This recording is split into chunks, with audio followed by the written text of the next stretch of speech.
네, 이원재 끝내주는 경제 끝내주는 인터뷰 시간입니다. 여러분들이 익숙하신 이상민 나라살림연구소 연구위원님 모셔서요.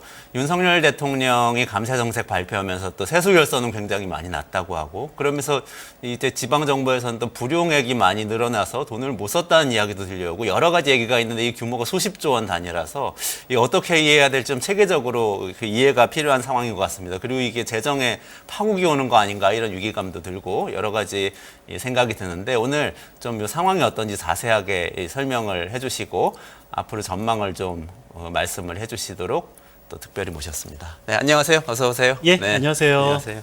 지금 제가 말씀드린 여러 가지 문제들이 있는데 지금 상황이 어떤 상황인가요? 나라 국간이 텅텅 빈 거예요, 실제로? 그러니까 요즘에 작년에도 세수가 결손이 됐고요. 그리고 올해 같은 경우는 세수 목표치가 마이너스 45조예요. 그러니까 목표가 잘 달성이 돼도 이 수입과 지출의 그 차이가 이 마이너스 45조다라는 상황이다라는 건데요. 문제는 이 상황에서 감세를 더 크게 확대하려고 하고 있는데요. 근데 그 감세를 크게 확대하는 것도 문제인데 특히 조금 부자나 이 대기업 위주로 감세를 한다라는 것이 문제예요. 그러니까 이제 예를 들어서 우리가 부자가 되는 방법은 크게 네 가지밖에 없거든요. 첫 번째 방법은 네 가지나 있어요.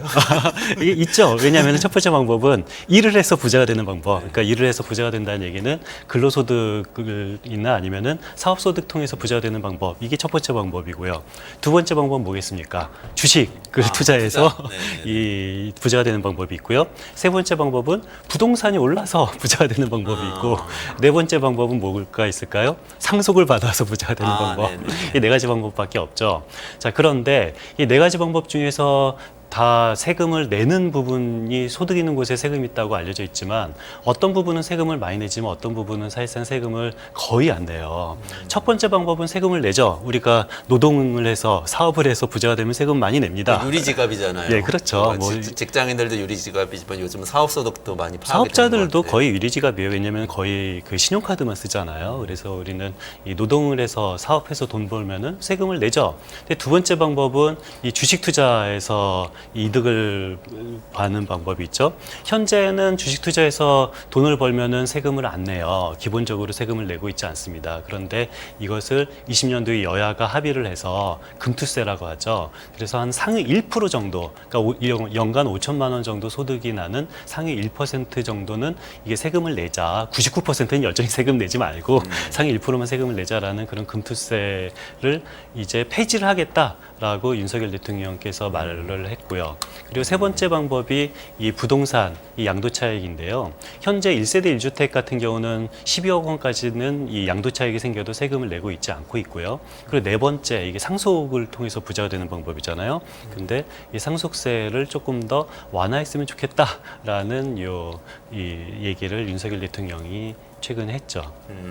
그러니까 지금 세수는 뭐 45조 원 이 목표치만 해도 45조 원이 줄 걸로 예상이 되는데 그러니까 45조 원이 준다라는 것이 아니라 정확히 말하면은 수입과 지출의 그 갭, 이 수지가 마이너스 45조 원 적자가 날 것으로 예상이 되고 있다. 올해 이 수지가 그렇다는 예, 거죠. 그게 정부의 목표입니다. 목표가 잘 달성이 돼도 마이너스 45조 원이니까. 근데 여기는 지금 않죠. 감세하겠다고 나오니 여러 가지 감세 안 되는 반영이 안 된 거죠. 안 된 거죠. 왜냐면은 윤 대통령께서 말한 그 감세안은 기재부도 예측하지 못했던 거예요. 그러니까 보통 경제정책 방향, 이 기재부 올해 어떤 식으로 경제를 운영하겠다라는 것이 발표가 됐는데 여기에도 들어가 있지 않는 거기 때문에 뭐 이 윤 대통령께서 상속세 조금 이 세금을 좀 줄이겠다라고 말한 바로 직후에 이 대통령실과 기재부가 이건 국민적 합의가 돼야 이후에 줄이겠다는 거지 당장 줄이겠다는 것은 아니다라고 오히려 이렇게 진화하고 있는 거고요. 그래서 이것이 실제로 만약에 감세가 된다면은 목표치 마이너스 45조 원이 달성되기 또 어려워지게 되는 겁니다. 근데 이게 좀 모순인 것 같은데 작년에는 한참 또 지난 방송 나오셔도 말씀 주셨는데 건전재정을 강조를 윤석열 정부에서 했었잖아요. 맞습니다. 건전재정이 되려면은 수입을 늘리거나 예. 지출을 줄이거나 예. 해야 하는데 수입을 줄이면 이제 지출을 더 줄이는 방법밖에는 건전재정 달성 방법이 없겠네요. 그렇죠. 근데 지출을 올해 같은 경우는 그 작년보다 한 2.8%밖에 증가하지 않았어요. 그런데 이렇게 지출을 물가 상승률보다도 오히려 줄은 거잖아요. 작년에 물가가 3.6% 올랐으니까. 근데 이렇게 지출을 제한적으로 증가해도 우리 올해 이 재정 수지가 마이너스 45조라는 그런 재정 건전성에 크게 위배가 되는 것이 목표이잖아요. 이렇게 지출을 제한적으로 늘렸음에도 불구하고 재정 건전성이 위배가 된 것은 좀 전에 지적하신 것처럼 수입이 많이 줄어들었기 때문인 거고, 수입이 많이 줄어들었던 이유는 물론 경기 둔화도 있지만 어떤 정부의 감세 조치도 무관하지 않다라는 것은 당연한 거죠. 앞으로는 그러니까 지금도 마이너스 45조지만 어쨌든 앞으로 감세 정책이 본격적으로 실행되기 시작하면 예. 예컨대 금투세 언급하셨는데 이것만 해도 뭐 연간 1조 6천억 원 정도 추산되는 걸로 나오더라고요. 예, 맞습니다. 근데 그게 있으려고 했는데 없어진 거니까 예, 맞습니다. 그만큼 결손이 생길 수가 있고 그러면 그렇죠. 지출 쪽에 압박이 많겠는데요. 예. 그렇죠. 그래서 최근에 이슈가 됐던 거는 그 불용액이 이 작년에 굉장히 많이 발생을 하도록 했다 내지는 자연적으로 생겼다 뭐 이런 예. 얘기가 굉장히 많았어요. 그것도 몇십조 원 규모죠. 그렇죠. 그러니까 작년에 세수가 예측보다 덜 들어온 것이 56조 원 덜 들어왔어요. 그런데 그 작년에 생긴 그 불용액이 46조 원이거든요. 이거 보면은 왜 불용이 46조라는 것은 뭐 역대 뭐 당군 이래 최대 이 불용인 건데요. 뭐 어마어마하게 큰 규모인데요. 왜 46조 원이나 불용이 났을까라는 것은 세수가 덜 들어오니까 지출을 줄이겠다라고 말을 한 거고요. 특히 이 불용의 굉장히 크다라는 것은 저는 어떤 정부의 성적표다라고 평가를 합니다. 굉장히 안 좋은 성적표를 갖게 된 거죠. 46조 불용액이지만 실제로는 46조가 아니고 뭐 거의 이 현장에서는 다 쓰였다 이렇게 기재부에서는 또 자료 내놓기도 했던데. 예, 맞습니다. 실질적으로 불용액은 46조인데 그런데 사실상 불용액이라는 그런 새로운 독특한 개념을 이번에 기재부에서는 말을 했어요. 그러니까 불용은 46조지만 뭐 사실상 불용액은 11조 원에 불과하다라고 말했는데 그러면은 기재부한테 사실상 불용이 뭐냐? 어떤 불용을 뺀 거냐? 라고 했더니 지방정부에 줘야 될 교부세, 교부금을 16조 원 정도 덜 준 것들은 뺀 거다라고 말을 하는 건데요. 근데 저는 이거는 도저히 이해할 수가 없어요. 그러니까 지방정부에 원래 줘야 될 교부세, 교부금을 16조 원을 덜 줬어요. 이게 불용 처리를 한 거죠. 근데 이것을 뺐다라고 하는데 아니 불용이 난 거를 왜 뺍니까? 자의적으로 뺄 수가 없는 거고요. 저는 특히 오히려 지방 정부의 이 중앙 정부의 세수 결손을 이 지방 정부의 돈을 덜 주는 것을 강요한 오히려 세수 결손을 지방 정부한테 돈 쓰지 마. 그러니까 중앙 정부가 돈을 안 쓴 것이 아니라 지방 정부 보고 불용을 강요한 것은 오히려 저는 더 큰 문제다라는 생각을 가지고 있습니다. 이게 개념이 여러 가지 나와서 좀 설명을 부탁드려야 될 것 같아요. 자, 일단 상식적으로 생각하기에 작년에 예산을 짰잖아요. 그렇죠. 짜서 세금을 얼만큼 뭐 몇백조 원을 걷어서 예산을 몇백조 원 집행하기로 작년에 다 예결산 이 계획을 짜놨는데 맞습니다. 세수가 56조 원이 덜 56조 원 덜 돈이 들어온 거죠. 56조 원 덜 들어오니까 그러면 원래는 이제 빚을 내서라도 이 지출을 다 하는 게 보통은 이제 법적으로는 예산 지출은 원칙이 그게 맞을 텐데. 그럼요. 여야가 이만큼 647조 원을 639조 원을 쓰라고 한 거니까 639조 원을 쓰는 것이 원칙적으로 맞는 거죠. 그런데 이 정부는 윤석열 정부는 지금 46조 원은 덜 썼다. 그게 불용이라는 개념이죠. 그렇죠. 근데 기재부에서 이번에 발표한 건 46조 덜 쓰긴 했는데 그중에 36조는 실질적으로는 덜 쓴 건 아니고 실질적 불용 이게 왜 이렇게 불용은 맞습니다. 10조다. 그러니까 이게 굉장히 복잡한 건데요. 왜 복잡해져 버렸냐면요. 사실상 불용이라는 학계에서 없는 새로운 용어를 기재부가 만들었기 때문에 저도 이해하기 어렵고 이게 일반 뭐 국민들 시민들은 더 이해하기 어려운 건데요. 그러니까 저는 이렇게 원래 없었던 개념을 창조하는 것은 바람직하지 않다고 생각을 해요. 원래 있었던 개념만 따라잡는 것도 이렇게 어려운 건데 새로운 개념을 기재부가 만드는 것은 바람직하지 않고요. 그래서 저는 사실상 불용이라는 개념은 이것은 그냥 잊어버려도 되는 개념이라고 생각합니다. 그런데 이제 시민 입장에서 생각을 해보면 시민 입장에서 한번 질문 드셔볼게요. 56조 원을 우리한테 덜 걷어갔다. 우리가 돈을 덜 벌어서 기업이 못 벌었든 뭐 개인이 못 벌었든. 근데 그래서 46조 원 덜 쓰겠다고 했는데 그러면 46조 원이 원래 가기로 한 데가 있을 거 아닙니까? 그렇죠. 나는 뭐 복지 수혜자라서 복지 예. 급여를 받아야 됐을 수도 있고 아니면 보도블럭을 깔았어야 될 수도 있고 뭐 예, 지방정부 그렇죠. 청사를 했어야 될 수도 있고 대통령이 해외 순방 갔었어야 될 수도 예, 있고 예. 그 중에서 46조 원이 안 나간 거예요? 그럼 내 주머니에 안 들어오는 거잖아요. 그렇죠. 그런 일이 이 생기는 46조 원을 덜 쓴 거가 맞고요. 그렇다면 어디에 덜 썼냐? 그럼 중앙정부 허리띠를 졸라매는 것이 아니라 지방정부 허리띠를 졸라매는 것을 강요한 거예요. 그래서 이 46조 원 불용 중에서 가장 중요한 것은 지방정부에 줘야 될 교부세 교부금을 안 줬다라는 것이 중앙정부 허리띠를 졸라매는 대신에 중앙정부 세수가 덜 들어오니까 중앙정부 허리띠를 졸라매는 것이 아니라 지방정부 허리띠를 졸라매라고 강요한 것이 작년 불용의 특징이다라고 이해하면 됩니다. 그러니까 대기업이 매출이 주니까 하청업체한테 일단 예. 납품 대금 주기로 한 거를 그냥 안 줬다 이렇게 생각하면 되는 거예요. 그렇게 생각하면은 맞습니다. 그러면 왜냐하면은 지방- 법적인 근거가 없어요. 그러니까 우리 지방 정부에 줘야 될 금액은 이 여야가 합의를 통해서 얼마큼 줘야 돼라고 했는데 아무런 법적 근거 없이 그냥 지방 정부한테 이 하청업체한테 줘야 될 돈을 안 준 거고, 그래서 이 법적 근거가 없다 보니까 지방 정부에 돈을 안 줄게라는 것이 공문 한 장 없이 안 준 거거든요. 그래서 굉장히 이렇게 공문 한 장 없이 안 준 거를 이것은 사실상 불용이 아니다. 그냥 지방 정부한테 돈을 안 준 거지 이건 불용이 아니다라고 말하는 걸 보면은 굉장히 어색하죠. 그러면 한 가지 더 궁금증은 그래도 사실상 불용 10조가 있잖아요. 예. 그러면 그거는 아예 지출 안 해버린 건지 하고 예. 그러면 우리 주머니로 안 들어와 버린 건지 그 예. 용처가 어디가 또 지자체가 그렇게 돈을 못 받았으면 그럼 지방 뭐 예를 들면 그 도나 그 시의 주민들한테 36조 원이 안 간 건지 예, 안 간 안 겁니다. 간 건가요? 그러니까 그만큼 지방 정부가 이 주민에게 제공해 주기로 약속한 행정 서비스가 그만큼 서비스로 제공되지 못했다라고 이해하면 됩니다. 불용의 의미는 내가 받기로 약속된 행정 서비스를 받지 못했다라고 생각하면 정확한 거죠.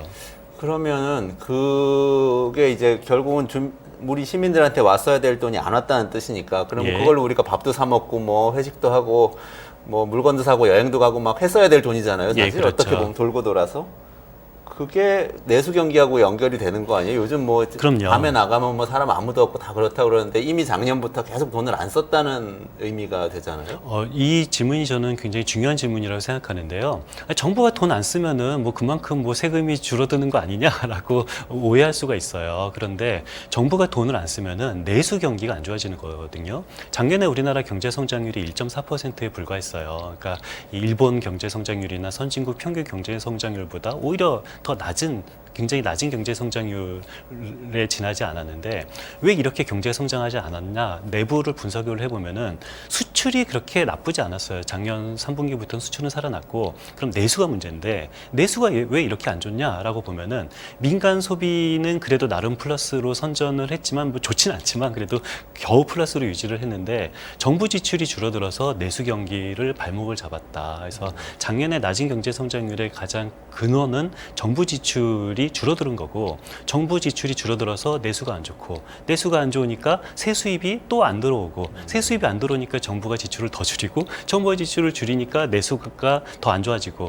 이 악순환 고리에 빠진 원동력이 바로 정부가 임의로 지출을 줄인 것이다 라고 저는 생각을 합니다.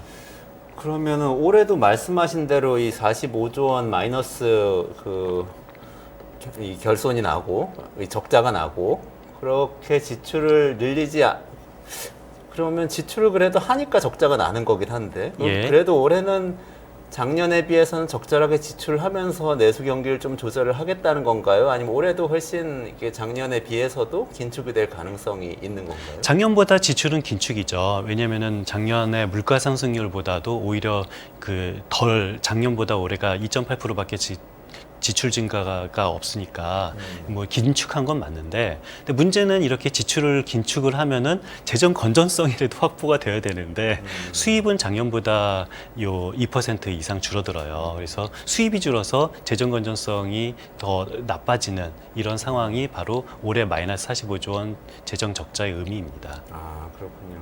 그러면 내수 경기 불황도 계속될 수도 있겠다 이런. 그렇죠. 정부 예측을 해볼 지출은 수도 작년보다 오히려 실질적 정부 지출은 작년보다 줄어든 거니까 이 내수를 정부가 적극적으로 부양을 하지 못하고 있는 상황인 거죠.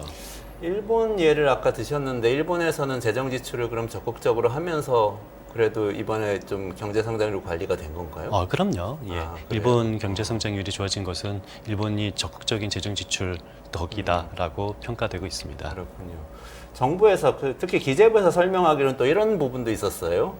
사실은 우리가 이 감세를 해서 국민들의 부담을 덜어드리는 와중에도 지출을 아주 많이 줄인 것은 아닌데 그것은 외국환 평형기금이나 이런 기금에서 덜어다 쓰기도 하고 여러 가지 방법을 통해서 특히 빚을 늘리지 않고 국채를 더 발행하는 걸 좀 자제하면서 지출을 그런 대로 하고 있다. 이렇게 또 설명을 하는 걸 제가 봤는데 이 설명에 대해서 어떻게 생각하세요? 그 설명은 참 중요한 설명인데요. 그러니까 세수가 줄어들었는데 빚은 생각보다 많이 늘어나지 않았어요. 근데 빚은 많이 늘어나지 않았던 가장 큰 원동력 중에 하나가 외평기금에 쌓여 있는 곶감이 있거든요. 그 곶감을 뺏어 먹은 거예요. 그런데 문제는 외평기금은 우리나라는 이 발권력이 없기 때문에 어차피 언젠가는 누군가는 어떤 정부든 채워 넣어야 돼요. 그러니까 전 정부는 열심히 이 외평기금의 곶간을 채워놨었는데 이번 정부 같은 경우는 외평기금에 있는 곶간을 뺏어 먹었기 때문에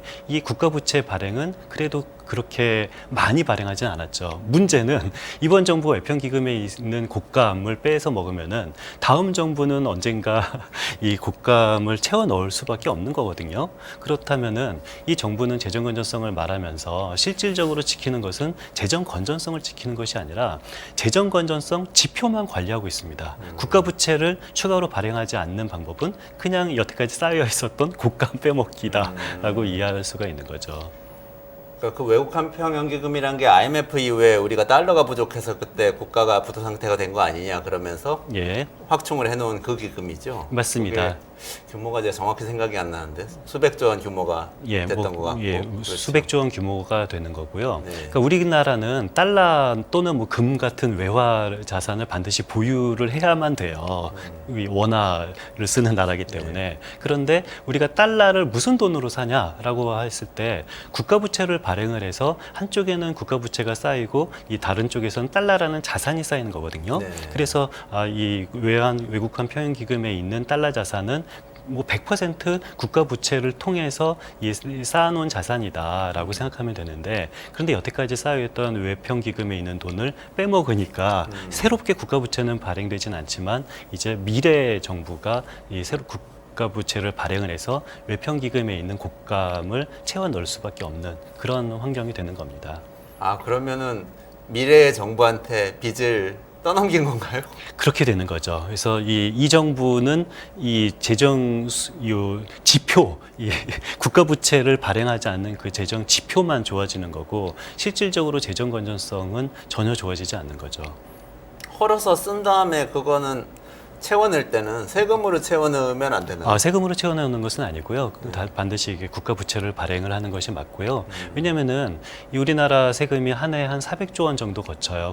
국세가. 그런데 외평기금에는 수백조 원을 이 대한민국 국민이 낸 세금을 가지고 이 달러를 산다라는 것은 상상할 수 없는 일인 거고요. 그리고 달러를 사기 위해서 발행한 국채는 사실 재정 건전성에 영향을 주는 것은 아니에요. 그러니까 무슨 소리냐면은 제가 빚이 똑같이 1억이 있어요. 저랑 제 친구랑 빚이 똑같이 1억이 있는데 저는 5억 원짜리 아파트를 살려고 빚을 1억 원 진 거고 제 친구는 만약에 카드 돌려막기를 막기 위해서 빚을 1억 원 줬다. 똑같이 부채가 1억 원이지만 이 가정 경제 건전성에 대해서 미치는 영향은 완전히 다르잖아요.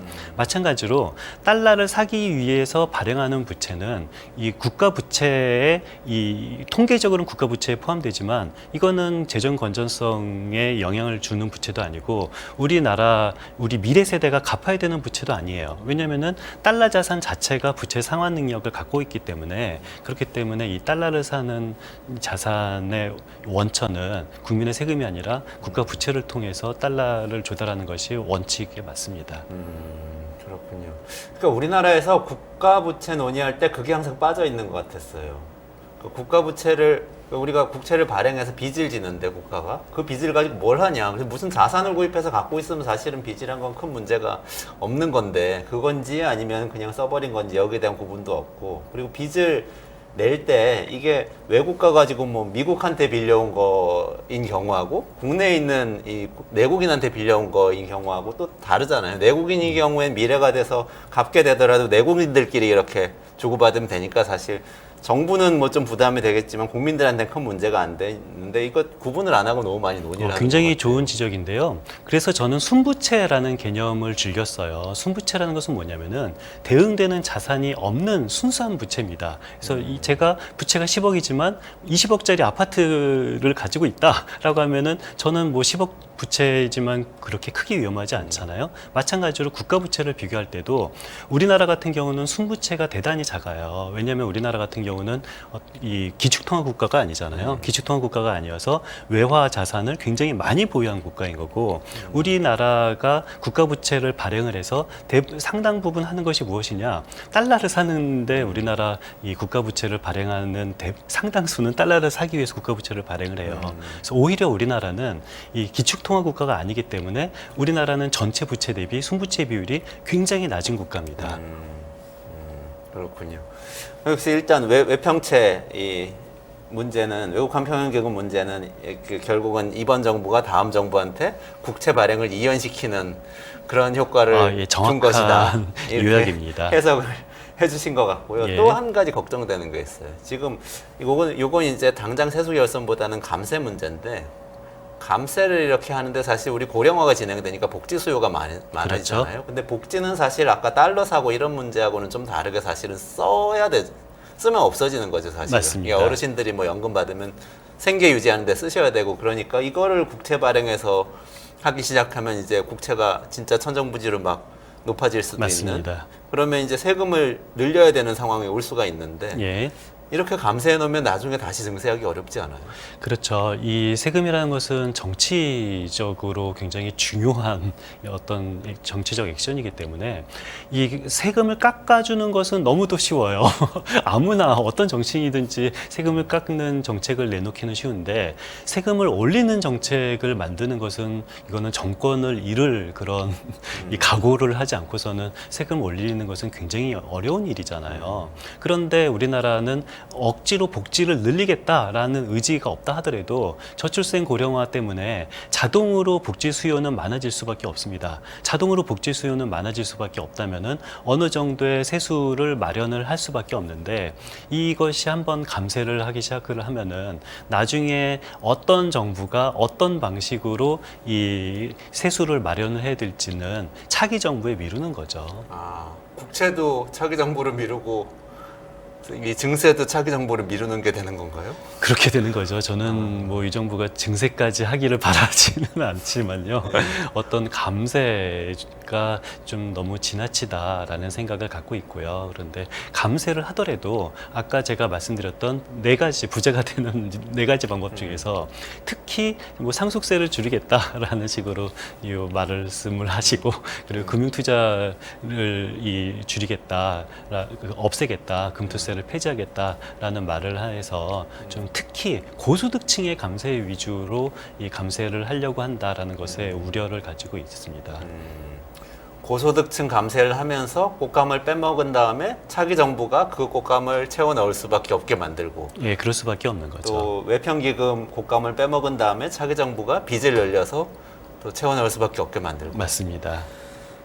그럼 이제 어떻게 해야 되나요? 만약에 이렇게 정부를 맡으신다면 예. 이 의원님께서 정부 재정을 맡으신다면 지금 어떻게 하시겠어요? 세정하고 이 지출하고 양쪽 측면 다 어떠세요? 일단 시민들이 그 두 마리 토끼를 동시에 잡을 수 없다라는 사실은 명확하게 생각을 하셔야 될 것 같아요. 이 말은 재정 건전성과 감세 이 두 마리 토끼를 동시에 잡을 수 있는 정부는 이거는 누가 대통령이 돼도 불가능한 목표인 거고요. 그렇기 때문에 우리가 세금을 깎아준다라고 말하면은 재정 건전성은 위태해질 수밖에 없다라는 사실을 명확히 해야 되는 거고요. 이 사실을 국민들에게 정확하게 설명을 하고 인지를 시키고 동의를 구하는 것이 어떤 책임 있는 정부가 해야 될 일이다라고 저는 생각을 하고 있습니다. 그렇군요. 그렇게 책임이 있다면은 꽃감 빼먹고 차기 정부를 미루지는 않았을 텐데 이런 느낌이 좀 그러게요. 드는데요. 오늘 그 정도 결론으로 여기까지 좀 말씀 나눠야 될 것 같습니다. 예, 네, 고맙습니다. 예, 네, 감사합니다. 수고하셨습니다.